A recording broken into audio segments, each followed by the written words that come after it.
প্রিয় মাস। এই বৈশাখ মাসে আমাদের প্রত্যেকের উচিত শুদ্ধ সাত্ত্বিকভাবে ভগবানের সেবা প্রদান করা। এই বৈশাখ মাসে আমাদের উচিত প্রতিনিয়ত ভগবানকে ভোগ নিবেদন করে প্রসাদ পাওয়া। সারা বছর যাই করি, আধুনিক একেবারেই প্রসাদ যদি হতে পারে তাহলে তার কোনো কথাই নেই। যদি না পারি কমপক্ষে দামোদর মাস, বৈশাখ মাস থেকে শুরু করে ভগবানের প্রিয় মাসগুলো যেন আমরা একটু ভগবানকে নিবেদন করে প্রসাদ পাই, তাতে আশা করি অমঙ্গল হবে না, বরঞ্চ মঙ্গল হবে। এই বৈশাখ মাসে ভগবানের সেবা অত্যন্ত গুরুত্বপূর্ণ। তার থেকে উল্লেখযোগ্য আরেকটা সেবা হচ্ছে বৃন্দাজিকে সেবা, বৃন্দাজিকে জল প্রদান করা, বৃন্দাজিকে প্রদক্ষিণ করা, বৃন্দাজিকে সেবা দেওয়া। কেননা ভক্তির জীবনে প্রবেশ করতে হলে বাবা যেটা মূল অস্ত্র বা শক্তি সেটা হচ্ছে ভক্তি।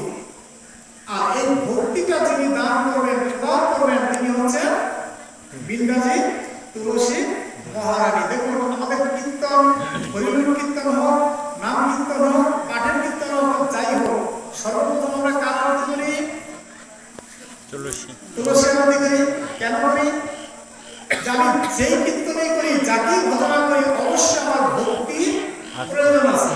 আর এই ভক্তিটা যিনি দান করবেন তিনি হচ্ছেন বৃন্দাজি তুলসী মহারানী। এক। দ্বিতীয় কথা হচ্ছে এই বৃন্দাজি মহারানী ঋণ আমরা কখনো শোধ করতে পারবো না। আজকে দেখো, যখন আমার মৃত্যু হয়ে যাবে, মৃত্যু হওয়ার পরে যেটাকে বলা হয় অন্ত্যেষ্টিক্রিয়া, শ্মশানে নিয়ে অন্ত্যেষ্টিক্রিয়া করা হয়। একটি কলস শ্মশানে রেখে দিয়ে, আপনাদের এলাকা হয় কিনা জানি না, একটি কলস শ্মশানে রেখে দিয়ে সেই কলসটাকে ভেঙে অনেকে বলি আর পিছের দিকে বলি না। দেখুন আত্মীয় স্বজন, পুত্র পরিজন, ভাই বন্ধু জ্ঞাতি যারা আছে বাবা সবাই কিন্তু যার যার মতো করে চলে আসে। সবাই চলে আসে, কিন্তু একজন থেকে যায়। কে থাকে? আসার সময় শ্মশানের উপর একটা তুলসী গাছ রোপণ করে রেখে আসি, যাতে করে সে আমাকে রক্ষা করে, সমস্ত বিপদ থেকে যেন সে আমাকে রক্ষা করে, এবং তার মাধ্যমে যেন আমার বিদ্যি আত্মা জল পায়। দেখুন মৃত্যুর পরে যিনি আমাকে এতটা কৃপা করলেন, তাহলে আমাদের উচিত কি?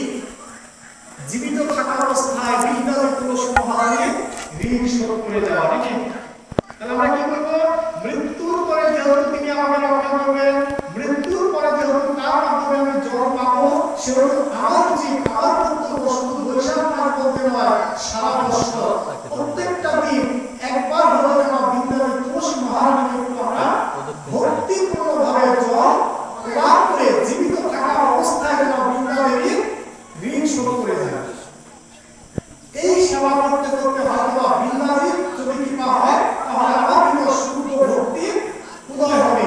আর শুদ্ধ ভক্তির উদয় হলে সেই শুদ্ধ ভক্তির মাধ্যমে যদি আমি শ্রীমতী রাধারানীর সেবা দেই অথবা ভগবানের সেবা দেই, তাহলে হয়তো ভগবান সেই সেবা গ্রহণ করতে পারে। কেননা ভগবান অভক্তিপূর্ণ কোনো সেবা গ্রহণ করেন না।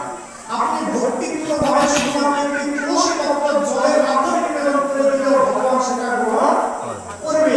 আর যদি অভক্তিভাবে একটি রাজভক্তের ভক্তি নেই, ভালোবাসা নেই, প্রেম নেই ভগবানের প্রতি, ভগবান কি বলে?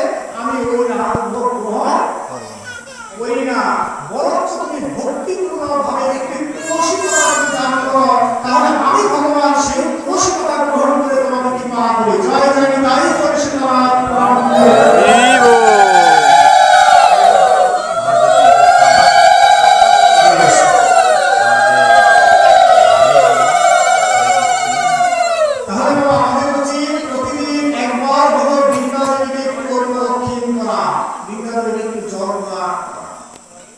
এই বৃন্দাবনীকে প্রদক্ষিণ এবং জল দেওয়ার একটু কিছু নিয়ম আছে বা প্রণাম আছে, সবাই তো জানি মোটামুটি নাকি?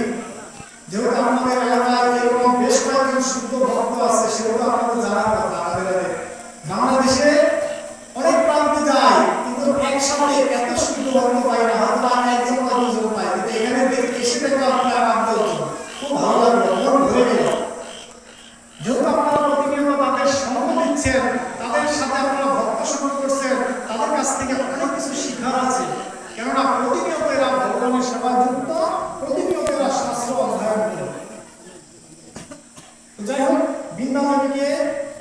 নামে একটা মন্ত্র আছে বাবা, সবাই কি জানি? আচ্ছা, জানলে ভালো, না জানলে অসুবিধা নেই। কৃপা করে যদি কষ্ট না হয় তাহলে দুহাত একত্রিত করে করজোরে বিদ্যাদেবীর প্রতি একটু ভক্তি প্রদান করি সবাই। কিভাবে দিতে হয়?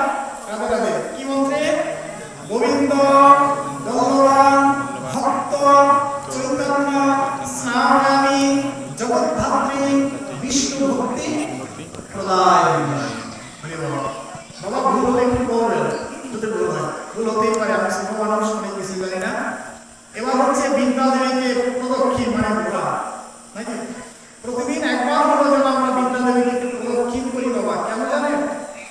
জানি না কত জন্মান্তরের অপরাধ আমাদের মধ্যে গচ্ছিত এখনো রয়ে গেছে বলেই আমরা অনেক সময় সেবাবাদী অপরাধী হয়ে যাচ্ছি, অনেক সময় ভগবানের সেবা দিতে পারছি না। বৃন্দাবনীকে প্রদক্ষিণ করার ফলে আমাদের সেই ক্ষুদ্র ক্ষুদ্র সঞ্চিত অপরাধ থেকে আমরা মুক্তি লাভ করতে পারি। কেন? বৃন্দাবনীকে প্রদক্ষিণ একটা মন্ত্র হচ্ছে জানি কানি পরিবার, সবাইকে বলি কৃপা করে, জানি কানি চপানি ব্রহ্ম হত্যানি কানি চ তানি তানি প্রণশুন্তি প্রদক্ষিণ পদে। যার আনুদানিক অর্থ হচ্ছে হে বৃন্দাবনী তুলসী মহারানী, হে ভক্তি দেবী, জানি না জ্ঞানে অথবা অজ্ঞানে যদি কখনো ছোট অপরাধ হয়ে থাকে, পাপ হয়ে থাকে, তোমাকে প্রদক্ষিণ করার ফলে যেন আমার সেই সমস্ত পাপ থেকে আমি মুক্তি লাভ করতে পারি। প্রতিদিন এভাবে যেন আমরা বৃন্দাদেবীকে একটু প্রণাম করি, এভাবে করতে করতে প্রণাম দিতে দিতে হয়তো না একদিন কৃষ্ণ ভক্তি আমার ভিতরে উদয় হতে পারে। তাহলে শ্রীমান মহাপ্রভু বললেন, কি বললেন? হেজি, যদি আমার কি পালন করতে চাও প্রতিদিন যেন একবার আমাকে একটু স্মরণ করো। রাধে রাধে। বাবা জানেন তো আমাদের আত্মীয় স্বজন পুত্র পরিজন যারা আছে না বাবা, সবার সাথে আমরা যোগাযোগ করি কিসের মাধ্যমে? বর্তমানে মোবাইলের মাধ্যমে, নাকি? মোবাইলের মাধ্যমে খোঁজ খবর নেয়নি আত্মীয় স্বজনের কাছে। আমাদের যেমন একটা মোবাইল আছে, ভগবানের মধ্যে একটা মোবাইল আছে, জানেন? তাহলে এটা আমার কেমন কথা কোথায়? ভগবান কি মোবাইল চালায়? হ্যাঁ, ভগবান বলে আমার একটা ফোন আছে, আর সেই ফোনের একটা নাম্বারও আছে। কোন জীব যদি প্রতিদিন একবার হলো আমাকে সেই ফোনে নাম্বার, সেই নাম্বারে ফোন দেয়, একবার, দুবার, তিনবার, পাঁচবার, 10 বার দেওয়ার পরে যদি আমি মনে করি যে হ্যাঁ সে আমাকে ফোন দিচ্ছে, আমার এখন উচিত ফোনটা রিসিভ করা, তাহলে আমার জন্মান্তরে সমস্ত পাপ ধূলিসাৎ হয়ে আপনি ভগবানের চরণে আশ্রয় লাভ করতে পারেন। তাহলে ভগবানের ফোন নাম্বারটা কি জানি সবাই? আমাদের জাগতিক ফোন নাম্বার 017 ইত্যাদি ইত্যাদি, নাকি? আর ভগবানের ফোন নাম্বার হচ্ছে 16 না 32। সবাই একটু বলি, সবাই হরে কৃষ্ণ হরে কৃষ্ণ কৃষ্ণ কৃষ্ণ হরে হরে হরে রাম রাম রাম হরে হরে। এটা কার ফোন নাম্বার? ভগবানের। তাহলে সবাই ভগবানের সাথে কথা বলতে চাই? কি বলেন, সবাই চাই? যদি চাই আজকে থেকে বাড়িতে গিয়ে একবার হলো এই নাম্বারে ফোন দিয়ে দেখবেন ভগবান রিসিভ করে কিনা। রাধে রাধে।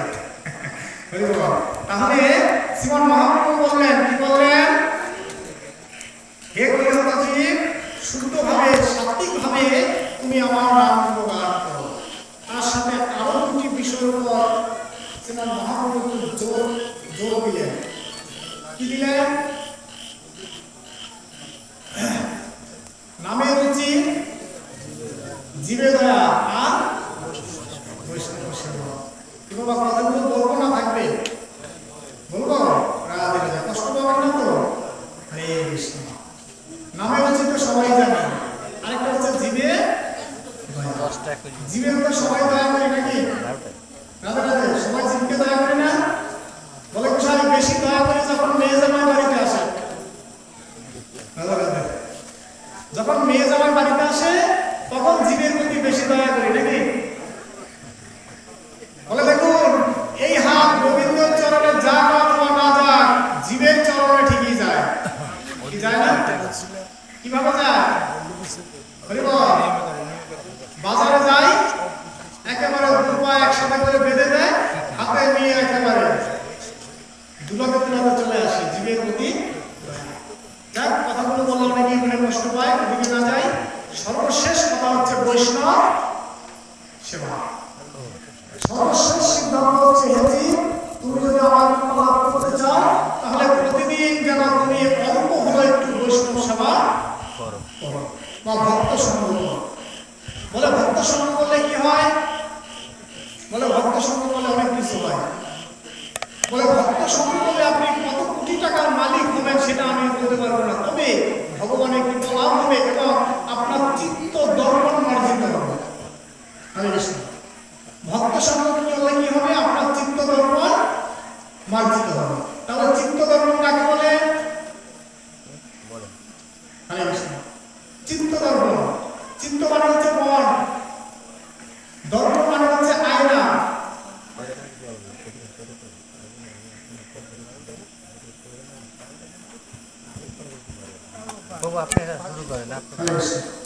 তাহলে